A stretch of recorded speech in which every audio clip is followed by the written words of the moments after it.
Good morning বন্ধুরা এবং ছোটো ভাইরা। আমার নাম তন্ময় দাস।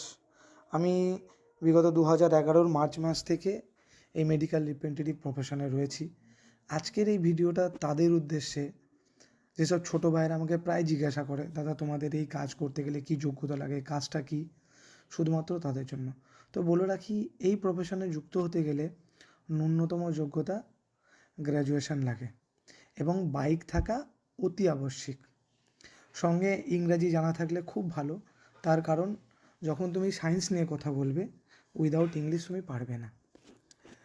এবং প্রথমত প্রতিটা কোম্পানির একটা নির্দিষ্ট লিমিটেশন থাকে, যেমন কিছু কোম্পানি 10টা, কোনো কোম্পানি 12টা ডক্টর মিট করতে হয় দিনে, 5টা থেকে 7টা কেমিস্ট মিট করতে হয়। এবং আমাদের কাজ আমরা শুরু করি আরসিপি দিয়ে। আরসিপিএ মানে হচ্ছে রিটেল কেমিস্ট প্রেসক্রিপশন অডিট। তার থেকে আমরা কেমিস্ট থেকে ডক্টরের প্রেসক্রিপশান, হ্যাবিট, কম্পিটিটারের নেম, এগুলো আমরা জানতে পারি। এবং ছোটো ভাইদের উদ্দেশ্যে বলতে চাই, যারা এই প্রফেশনে আফটার গ্র্যাজুয়েশন আসার চেষ্টা করছো বা সদ্য এই প্রফেশনে যুক্ত হয়েছো, সবাইকে বলবো প্রতিদিন হার্ডওয়ার্ক করো, নিজের বেসিক কাজগুলো করো।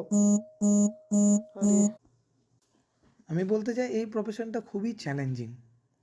এতে তোমার সুখও আছে, দুঃখ আছে, টেনশান আছে, হাসি আছে, কান্না আছে। অনেক টাকা উপার্জন করার রাস্তা রয়েছে, বিদেশ যাওয়া যায়, ডাক্তারবাবুদের